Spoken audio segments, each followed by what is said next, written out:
দ্বৈত নাগরিকত্বে প্রার্থিতা গেল কুমিল্লা 10 এর গফুরের ছাত্র দলের বিক্ষোভ। ইসির কর্মকর্তারা একটি দলের হয়ে কাজ করছে অভিযোগ বিএনপির।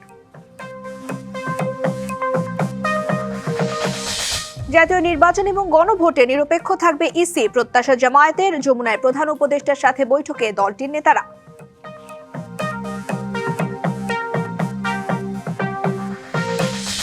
গণতন্ত্র প্রতিষ্ঠায় ব্যর্থ হলে শোক সমাবেশ চলতেই থাকবে। অভ্যুত্থানে শহীদ এবং আহতদের জন্য দপ্তরের প্রতিশ্রুতি তারেক রহমানের।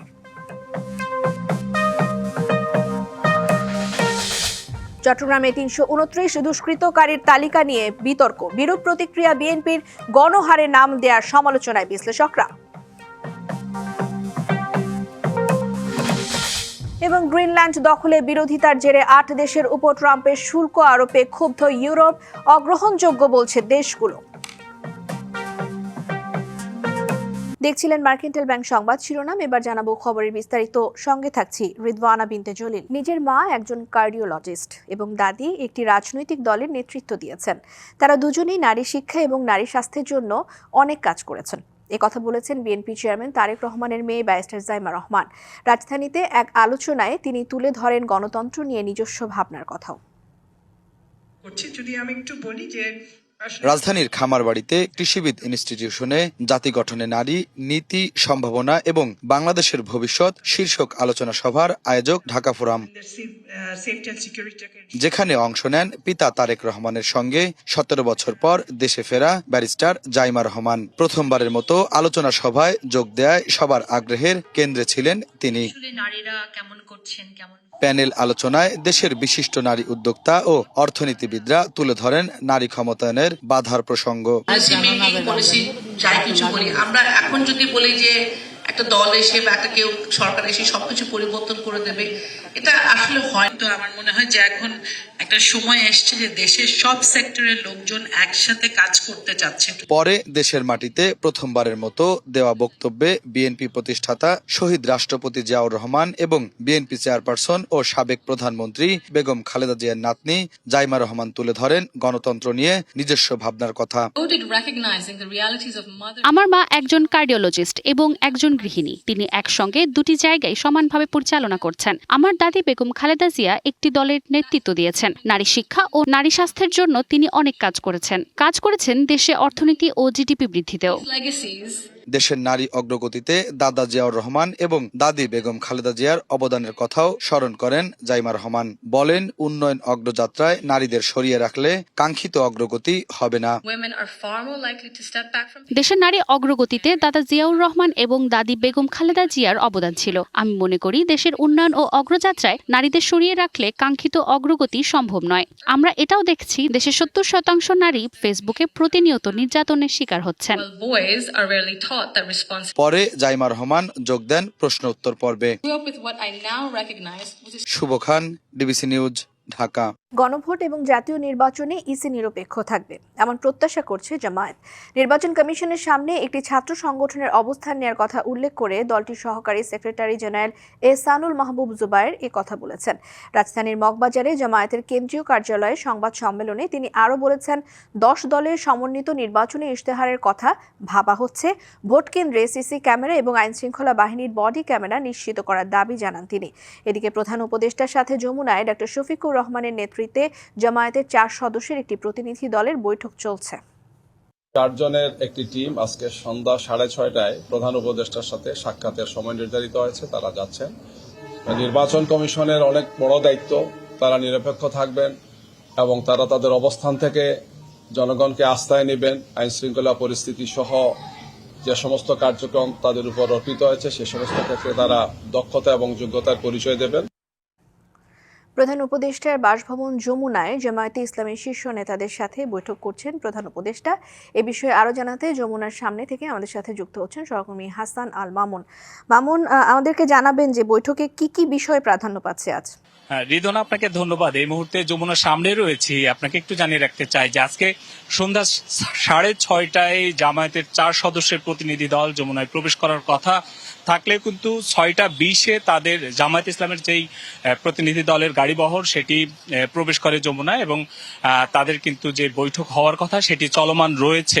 মূলত আজকে যেই বৈঠকটি, এই বৈঠকটি সমমনা যেই 11 দলীয় নির্বাচনী ঐক্য জোট ছিল সেখান থেকে ইসলামী আন্দোলন বের হয়ে যাওয়ার পর 10 দলীয় যে নির্বাচনী ঐক্য জোট, সেই ঐক্যজোটের আসন ঘোষণা হওয়ার পরে কিন্তু এই প্রথম জামায়াত ইসলামীর সঙ্গে প্রধান উপদেষ্টার প্রথম বৈঠক হচ্ছে। মূলত ধারণা করা হচ্ছে যে বিভিন্ন সময়ে জামায়াত ইসলামী যেসব বিষয়ে আলোচনায় নিয়ে এসেছিল সেখানে লেভেল প্লেইং ফিল্ড এবং বর্তমান অন্তর্বর্তীকালীন সরকার একটি দলের প্রতি বিশেষভাবে ঝুঁকে গিয়েছে, নির্বাচন কমিশনের সামনে আজকে ছাত্র দলের অবস্থান কর্মসূচি, এই সবগুলো বিষয় হয়তো আজকের আলোচনায় উঠে আসতে পারে। তবে বৈঠক এখনো চলমান রয়েছে।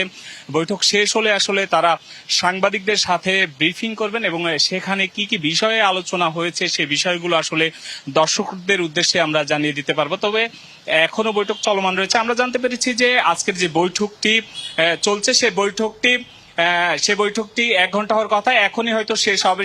সেটি শেষ হওয়ার পরে আমরা জানিয়ে দিব। তো যমুনার সামনে থেকে এই ছিল আমার কাছে সবশেষ। ধন্যবাদ আপনাকে। পুলিশ পেশাদারিত্বের পরিচয় দিয়ে নিরপেক্ষভাবে কাজ করলে ত্রয়োদশ সংসদ নির্বাচন ইতিহাস সৃষ্টি করবে, এমন দাবি করলেন স্বরাষ্ট্র উপদেষ্টা জাহাঙ্গীর আলম চৌধুরী। রাজশাহী পুলিশ একাডেমিতে বিসিএস ব্যাচের প্রশিক্ষণ সমাপনী কুচকাওয়াজ অনুষ্ঠানে তিনি আরও বলেছেন, পুলিশ কোনো রাজনৈতিক দলের বাহিনী নয়। মত প্রকাশের স্বাধীনতা, মানবিক মর্যাদা এবং আইনের শাসন এসব রক্ষা করার দায়িত্ব মাঠ পর্যায়ে পুলিশের আচরণের সঙ্গে সরাসরি যুক্ত। আপনারা যদি জনগণের আস্থার জায়গায় দাঁড়াতে পারেন তবে আইন প্রয়োগ সহজ হয়। ত্রয়োদশ জাতীয় সংসদ নির্বাচনের ভোটের দিন ঠিক হয়েছে 12 ফেব্রুয়ারি। সারা দেশে বইছে সেই ভোটের হাওয়া। এ নিয়ে কি ভাবছেন সাধারণ মানুষ থেকে শুরু করে আগামী জনপ্রতিনিধিরা, সে কথা জানাতে ডিবিসি নিউজের ইলেকশন এক্সপ্রেস ছুটে যাচ্ছে সব সংসদীয় আসনে। এখন আছে সংসদীয় আসন 246, ব্রাহ্মণবাড়িয়া 4-এ। স্বাগত জানাচ্ছি সিএসআরএম ডিবিসি ইলেকশন এক্সপ্রেস। আমার সঙ্গে এই মুহূর্তে যুক্ত আছেন ব্রাহ্মণবাড়িয়া 4 আসনে বাংলাদেশের জামাতে ইসলামের যিনি মনোনীত প্রার্থী, তার সঙ্গে কথা বলবো। স্বাগত আপনাকে সিএসআরএম ডিবিসি ইলেকশন এক্সপ্রেসের। শুরুতেই একটু প্রশ্ন রাখতে চাই যে এখানে বিএনপি রয়েছে, আর অন্যান্য দল রয়েছে, এবার অংশগ্রহণ করবে ভোটের মাঠে, ভোটের যুদ্ধে লড়াই করবেন, আপনারাও করছেন। কতটা রেসপন্স পাচ্ছেন সাধারণ মানুষের কাছ থেকে? জি, ধন্যবাদ ডিবিসিকে এবং ধন্যবাদ দেশবাসীকে, বিশেষ করে খরবাসীকে আন্তরিক আমি শুভেচ্ছা জানাচ্ছি, অভিনন্দন জানাচ্ছি। আসসালামু আলাইকুম রহমতুল্লাহ। তো 2024 সালের 5 আগস্টের গণঅভ্যুত্থানের পরে, 9 বিপ্লবের পরে এদেশের মানুষের মধ্যে যে আকাঙ্ক্ষা জন্মেছে, যে আকাঙ্ক্ষাটা হলো যে প্রত্যেকটা মানুষ আজকে শান্তি চায়, উন্নয়ন চায়, পরিবর্তন চায়, সেখানে বৈষম্য মুক্ত, চাঁদাবাজ মুক্ত, সন্ত্রাস মুক্ত একটি সমাজ চাই। আলহামদুলিল্লাহ আমরা মানুষের ধারে কাছে যাচ্ছি, মানুষের প্রত্যেকটা দ্বারগুলোয় আমরা পৌঁছে দেওয়ার চেষ্টা করছি। বিভিন্ন শ্রেণী পেশা মানুষের সাথে আমরা কথা বলছি এবং আমরা মানুষকে কথা বলার চেষ্টা করছি যে আপনাদের যে প্রত্যাশা, যে আপনারা একটা সুন্দর একটা বাংলাদেশ চান, যে বাংলাদেশ হবে মায়া মমতা ভরা একটি বাংলাদেশ, যেখানে মায়া থাকবে, মমতা থাকবে, ভালোবাসা থাকবে এবং যেখানে দুর্নীতি থাকবে না, যেখানে বৈষম্য থাকবে না, যেখানে অবকাঠামোগত শুধু উন্নয়নই শুধু হবে না, এটা হবে টেকসই একটা উন্নয়ন। আমরা এই কথাগুলো মানুষের ধারে ধারে বলার পর আলহামদুলিল্লাহ আমরা ব্যাপক সাড়া পাচ্ছি এবং যেটা বলে অভূতপূর্ব। প্রত্যেকটা মানুষ এখানে আমাদের যে পরিবর্তনের স্লোগান, যে বিগত 54 বছর যাদেরকে আমরা দায়িত্ব দিয়েছিলাম, যারা আমাদের শাসনের দায়িত্ব তাদের কাছে ছিল, তারা আমাদের শাসক হিসাবে মূলত দায়িত্ব পালন করেছে। তারা আমাদের সেবকও ছিল না, আমাদের খাদেমও ছিল না। এর মাঝখানে একটা প্রশ্ন করতে চাই যে তরুণ ভোটার যারা আছেন, তার পাশাপাশি নারী ভোটাররাও আছেন, আপনারা যাচ্ছেন, বাড়ি বাড়ি যাচ্ছেন, তো তারা আসলে কি বলছে? তরুণ ভোটাররা কি বলছে, নারীরা কি বলছে? জি, মূলত 2024 সালের এই নয়া বিপ্লবটা, নয়া স্বাধীনতা মূলত তরুণদের হাত দিয়ে এসেছে। আর তরুণরা মূলত আসলে একটা পরিবর্তন চাচ্ছে এবং নারীরাও মূলত একটা পরিবর্তন চাচ্ছে। আমরা তরুণদের কাছে এই কথা বলবার চেষ্টা করেছি যে আমাদের স্লোগান স্পষ্ট, যে সকল হাতে কাজ চাই, সকল মুখে বাদ চাই। আমরা তরুণদেরকে বেকার ভাতা দিয়ে তাদেরকে অসম্মান করা, এটা আমরা চাই না। আমরা চাই তরুণরা তাদের যোগ্যতার মধ্য দিয়ে মূলত তারা তাদের কর্মটা যাতে বেছে নিতে পারে। জামাত ইসলামী যদি দায়িত্ব পায়, দল যদি আল্লাহ রাব্বুল আলামিন কবুল করেন, জনগণ যদি আমাদেরকে নির্বাচিত করেন, তাহলে আমরা যে কাজটা করব, আমরা মূলত কর্মমুখী শিক্ষা ব্যবস্থা চালুর মধ্য দিয়ে আমরা একটা তরুণ, একজন যুবক শুধু লেখাপড়ার সাথে সাথে তিনি একদিকে তিনি হবেন দেশপ্রেমিক, একদিকে তিনি হবেন সৎ হবেন, তিনি যোগ্য হবেন, তিনি দক্ষ হবেন এবং তিনি তার অবস্থানটা তিনি নিজেই বেছে নিতে পারবেন। এবং তরুণদের কাছে আমরা এইভাবে তরুণদেরকে গড়ে তুলতে চাই যাতে তরুণরা সেখানে একদিকে লেখাপড়া শেষ করবে, তার হাতে এক হাতে সার্টিফিকেট থাকবে, আরেক হাতে সেখানে তার চাকরির নিয়োগপত্র থাকবে। এবং কোনো কারণে যদি সরকারি বেসরকারি কোনো জায়গায় যদি তার কর্মের কোনো ব্যবস্থা না হয়, প্রতিযোগিতা যদি সে টিকে থাকতে না পারে, তাহলে তাই নিজেই একটা ব্যবস্থা করে নেবেন। তাকে নতুন বিএনপিরা সবসময় বলছে যে আপনাদের কর্মীরা নাকি আপনাদের ভোটার, সেই বিষয়টা আসলে কিভাবে দেখছেন? আর বিএনপি এই আসন থেকে শক্তিশালী না আপনারা শক্তিশালী? বিএনপি তো আমাদের প্রতিদ্বন্দ্বী দল, তারা তো অনেক কথাই বলতে পারে। তো আমরা প্রত্যেকটা গ্রামে গ্রামে আমরা যাচ্ছি। এ পর্যন্ত আমরা কয়েক লক্ষ মানুষের সাথে আমরা সেখানে মিলিত হওয়ার আমরা সুযোগ পেয়েছি, আলহামদুলিল্লাহ। আমি তো প্রথমেই বলেছি যে আমরা অভূতপূর্ব সাড়া পেয়েছি। আসলে জনগণ মূলত এবার চাচ্ছে পরিবর্তনটা। বিভিন্ন শ্রেণী পেশার, নারী পুরুষ, আপনার ছাত্র, বিভিন্ন শ্রেণী পেশার মানুষ সকলেই মূলত আসলে পরিবর্তন চাচ্ছে। এবং এই পরিবর্তনটা তারা বিশ্বাস করছে, মনে করছে যে বিগত সময় 54 বছর যাদের কাঁধে দায়িত্বটা ছিল তারা এই দায়িত্বটা পালন করতে ব্যর্থতার পরিচয় দিয়েছে। তাদেরকে নতুন করে আবার দিয়ে সেখানে পরীক্ষা করার কিছুই নাই। এখন তারা নতুন চাচ্ছে। এবং পরিবর্তন মানে তো হলো মূলত তাদের পরিবর্তনের কথা বলছেন, কি ধরনের পরিবর্তন আনতে চান এই আসনটির জন্য? ছোট করে বলবেন, সময় একেবারে শেষ। আমরা এই আসনটির জন্য এই পরিবর্তনটা আনতে চাই। এক নম্বর হলো যে আমরা প্রত্যেকটা গ্রাম থেকে একজন করে প্রতিনিধি নিয়ে আমরা করবো আখড়া গ্রাম উন্নয়ন কমিটি করব। ওই গ্রাম উন্নয়ন কমিটির সাথে আমরা আলোচনা করে 3 মাস পর আলোচনা করে গ্রাম এলাকার প্রত্যেকটা অঞ্চলের প্রত্যেকটা এলাকার কি কি সমস্যা আছে চিহ্নিত করে আমরা সমাধান করার চেষ্টা করব। দ্বিতীয়ত আমরা জবাবদিহিতা নিশ্চিত করা, সেখানে দুর্নীতিমুক্ত সমাজ উপহার দেব, এটা আমাদের প্রতিশ্রুতি। আর এটা আমরা নিশ্চিত করার জন্য আমরা প্রতি 6 মাস পর সরকারের পক্ষ থেকে যে অনুদানগুলো আসবে এই অনুদানের টোটাল রিপোর্টটা আমরা জনসম্মুখে আমরা পেশ করব। আমরা আল্লাহর কাছে জবাবদিহিতা, জনগণের কাছে জবাবদিহিতা, এবং আমাদের বিবেকের কাছে আমরা জবাবদিহিতা নিশ্চিত করবো। অসংখ্য ধন্যবাদ আমাদের সঙ্গে আপনি এতক্ষণ যুক্ত ছিলেন। পরবর্তী সংবাদ রাত 9টায় থাকছে। ভিন্ন কোনো রাজনৈতিক দলের মনোনীত প্রার্থীরা কি ভাবছেন আগামী নির্বাচনকে কেন্দ্র করে সেসব বিষয় সঙ্গে থাকুন CSRM DBC ইলেকশন এক্সপ্রেসের। ত্রয়োদশ জাতীয় সংসদ নির্বাচনের আপিল শুনানির শেষ দিনে দ্বৈত নাগরিকত্ব জটিলতায় প্রার্থিতা হারালেন কুমিল্লা 10 আসনের বিএনপির প্রার্থী আব্দুল গফুর ভূঁইয়া। সকাল থেকেই রাজধানীর আগারগাঁওয়ে নির্বাচন কমিশন কার্যালয়ে চলে শুনানি। নিষ্পত্তি চলে অপেক্ষমান আপিলেরও। এদিকে কয়েকটি দাবিতে ইসির সামনে বিক্ষোভ করেছে ছাত্রদল। আপিল শুনানির শেষ দিনে রবিবার সকাল থেকেই নির্বাচন কমিশন কার্যালয়ে ভিড় করেন প্রার্থীসহ তাদের আইনজীবী ও কর্মী সমর্থকরা। টানটান উত্তেজনা নিয়ে তাদের এই অপেক্ষা। প্রার্থিতা ফিরে পেয়ে নির্বাচনে অংশ নিতে পারবেন তো, রয়েছে সেই শঙ্কাও। মনোনয়নপত্র দাখিলের সময় ফর্ম 20 এবং 21 দুইটা ফর্ম ফিল আপ করতে হয়। এইটা আমি অনিচ্ছাকৃত ত্রুটির কারণে করতে পারি নাই। আমি বিজ্ঞ আপিল আদালতে কমিশনের সাবমিট করেছি। নির্বাচন কমিশন আমাদের দুই পক্ষকে শুনে আমরা সবাই শুনানি করেছি এবং আমরা আমাদের প্রার্থী আমাদেরকে জানিয়েছেন যে তিনি অত্যন্ত খুশি এবং আনন্দিত হয়েছেন এই আদেশে। জামাত ইসলামী আছে এখন কূটকৌশল নিয়ে, তাদের কোনো কূটকৌশল ইনশাআল্লাহ ফটিকছড়ির জনগণ মেনে নেবেন। শুনানির আগে ও পরে গণমাধ্যম কর্মীদের কাছে অভিযোগ ও আক্ষেপের কথা বলেন প্রার্থীরা। পোস্টাল ব্যালট এক জায়গায় যাচ্ছে, এতে নির্বাচন প্রভাবিত হবে, ভোট এই জায়গার মধ্যে একটা কারচুপি হওয়ার সম্ভাবনা আছে বলে আমরা মনে করি। এখনো সমাজ থেকে ভয় ডর কেটে যায় নাই। এটা যারা দিয়েছেন এই ডর ভয় কাটার পরে তাদের প্রতি আমরা কৃতজ্ঞ। জুলাই অভ্যুত্থানের শক্তি যারা যার যার জায়গা থেকে স্বতন্ত্র হিসাবে দাঁড়াতে চাচ্ছে, আসলে কমিশনের স্বতন্ত্র প্রার্থীদের ওইভাবে কথা শুনতেছে না। এদিকে সকাল থেকে নির্বাচন কমিশনের সামনে জড়ো হয় ছাত্রদলের নেতাকর্মীরা। পোস্টাল ব্যালটে পক্ষপাতিত্ব, বিশেষ একটি দলকে সুবিধা দেয়া সহ শাহজালাল বিশ্ববিদ্যালয়ে ছাত্র সংসদ নির্বাচন নিয়ে বিতর্কিত প্রজ্ঞাপন জারির প্রতিবাদে বিক্ষোভ করেন তারা। তাদের কিসের এত ভয়? তারা কি ভয় পাচ্ছে যে তাদের নিজস্ব জামাতপন্থী ভিসি, জামাতপন্থী প্রক্টর, জামাতপন্থী নির্বাচন কমিশন তো আগামীতে যদি কোনো গণতান্ত্রিক সরকার আসে তার অধীনে সেটআপ ব্যতীত নির্বাচন অংশগ্রহণ করলে তাদের হয়তোবা কোনো খারাপ পরিণতি ঘটে কিনা, এই বিষয়ে তারা সংশয় প্রকাশ করছে কিনা। পরে আন্দোলনরত ছাত্রদল নেতাদের সাথে কথা বলে নির্বাচন commission. Humaira Farooqui, DBC news, Dhaka. ত্রয়োদশ সংসদ নির্বাচনে প্রার্থিতা নিয়ে আপিল নিষ্পত্তির শেষ দিন আজ। এ নিয়ে আরো জানাতে নির্বাচন ভবন থেকে সরাসরি যুক্ত হচ্ছেন আমাদের সহকর্মী হুমায়রা ফারুকি। হুমায়রা, এর আগে আপনি জানিয়েছিলেন বিএনপির নেতাদের সঙ্গে বৈঠক চলছে ভেতরে, সেই বিষয়ে কিছু জানতে পেরেছেন কিনা, কি নিয়ে কথা হচ্ছে?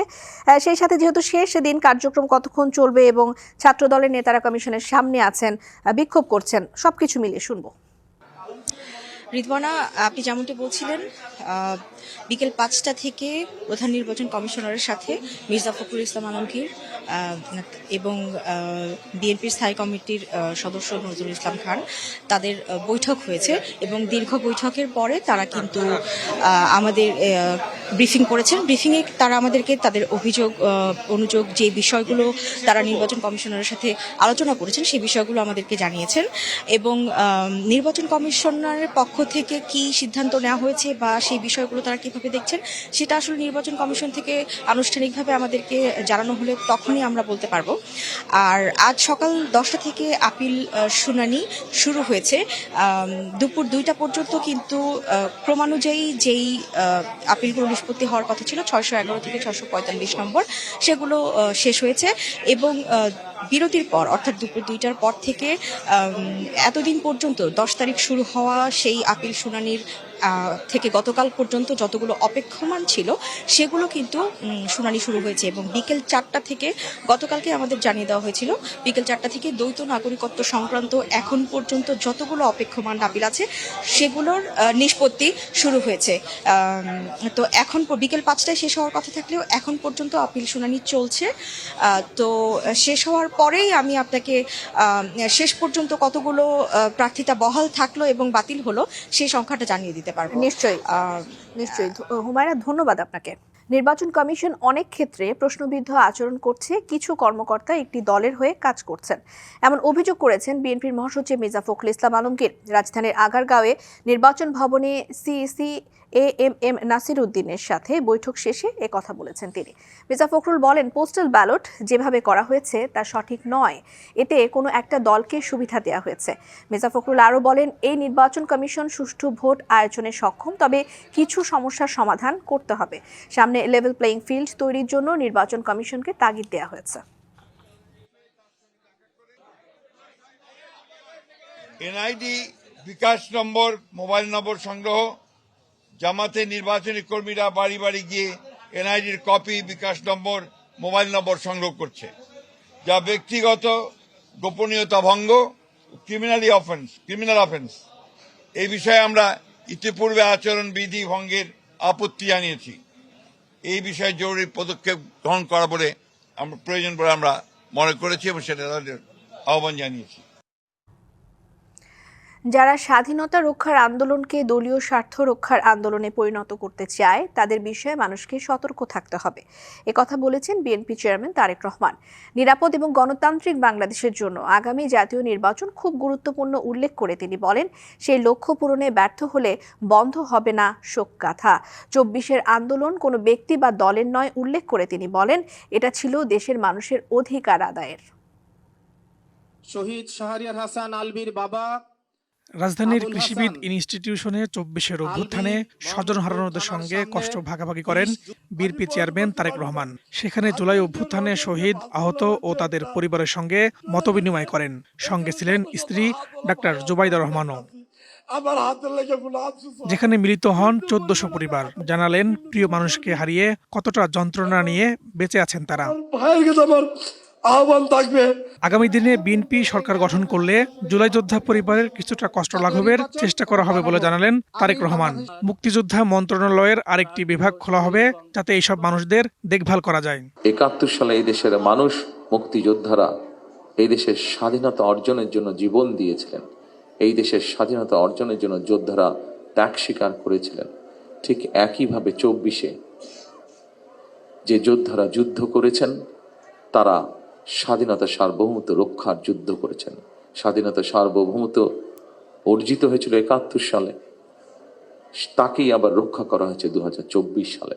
সেজন্যই মুক্তিযোদ্ধা মন্ত্রণালয়ের মধ্যে আমরা আরেকটি ডিপার্টমেন্ট তৈরি করব, যাদের দায়িত্ব হবে এই মানুষগুলোর দেখভাল করা। যারা স্বাধীনতা রক্ষার আন্দোলনকে দলীয় স্বার্থ রক্ষার আন্দোলনে পরিণত করতে চায় তাদের বিষয়ে সজাগ থাকারও পরামর্শ দেন তিনি। যারা স্বাধীনতা রক্ষার আন্দোলনকে দলীয় স্বার্থ রক্ষার আন্দোলনে পরিণত করতে চায় তাদের সম্পর্কে স্বাধীনতা প্রিয়, গণতান্ত্রিকামী প্রিয় মানুষকে অবশ্যই সজাগ থাকা জরুরি। নিরাপদ গণতান্ত্রিক পরিবেশ প্রতিষ্ঠায় শোকগাথা নয়, গণতান্ত্রিকামী মানুষ আগামী বাংলাদেশের গণতন্ত্রের বিজয়গাথা রচনা করবে বলেও আশা তারেক রহমানের। তাদের এই কষ্ট কোনো কিছু দিয়ে মোচন করা সম্ভব নয়, কারণ আমিও জানি স্বজন হারানোর বেদনা কতটুকু। কোনো কিছু দিয়ে এই কষ্ট মোচন করা যায় না। Farhaduzzaman, DBC news, Dhaka. দর্শক, প্রধান উপদেষ্টার বাসভবন যমুনায় জামায়াতে ইসলামের শীর্ষ নেতাদের সাথে প্রধান উপদেষ্টার বৈঠক হয়েছে। বৈঠকের পর এখন নেতারা ব্রিফ করছেন। আমরা সরাসরি সেখানে চলে যাচ্ছি। আমরা অলরেডি নির্বাচনের মাঝে আছি। যারা বহুদিন ধরে বলছিল যে 2026-এর ফেব্রুয়ারিতে নির্বাচন হবে না, সকল দলের স্বতঃস্ফূর্ত নমিনেশন সাবমিশনের মাধ্যমে তাদের এই বক্তব্য প্রমাণিত হয়েছে। আমরা আশা করি বাংলাদেশে 12 ফেব্রুয়ারি একটি অবাধ, সুষ্ঠু এবং নিরপেক্ষ নির্বাচন হবে। কিন্তু ইতিমধ্যেই আমরা কিছু ভিন্ন চিত্র দেখছি বিদায় এটা প্রতিকারের জন্য আমরা আজকে প্রধান উপদেষ্টার দৃষ্টি আকর্ষণ করি। আপনারা জানেন যে নমিনেশন বাছাইয়ের পর্ব চলছে ইলেকশন কমিশনে, এবং সেখানে একই নিয়মে বিভিন্ন জায়গায় কাউকে উপযুক্ত মনে করেছে, প্রার্থীকে ওকে করে দিয়েছে, আবার একই রকম কেসে কাউকে বাতিল করেছে। এখানে দুটি প্রধান সাবজেক্ট ছিল কারণ নমিনেশন বৈধ কিংবা অবৈধ এটা বিবেচনার জন্য। গ্রস একটা হচ্ছে ঋণ খেলাপি, আর একটা হচ্ছে দ্বৈত নাগরিক। ঋণ খেলাপির ব্যাপারে তো এটা স্পষ্ট সবসময় এটা ছিল, কিন্তু কিছু কিছু জায়গায় আমরা ইলেকশন কমিশনের একটা ভিন্নতা দেখতে পাচ্ছি। আর দ্বৈত নাগরিকত্বের ব্যাপারেও প্রাথমিক বাছাই একই ধরনের জায়গায় কাউকে বৈধ করছে, কাকে অবৈধ করছে, এটা হিয়ারিং চলছে। আমরা শুনতে পাচ্ছি কোন একটি দলের পক্ষ থেকে ইলেকশন কমিশনে গিয়ে চাপ সৃষ্টি করার চেষ্টা করছে, যাতে করে সমস্ত ত্রুটির কারণে যাদের নমিনেশন। সংবাদে এই ছিল এখনকার মতো, সঙ্গেই থাকুন।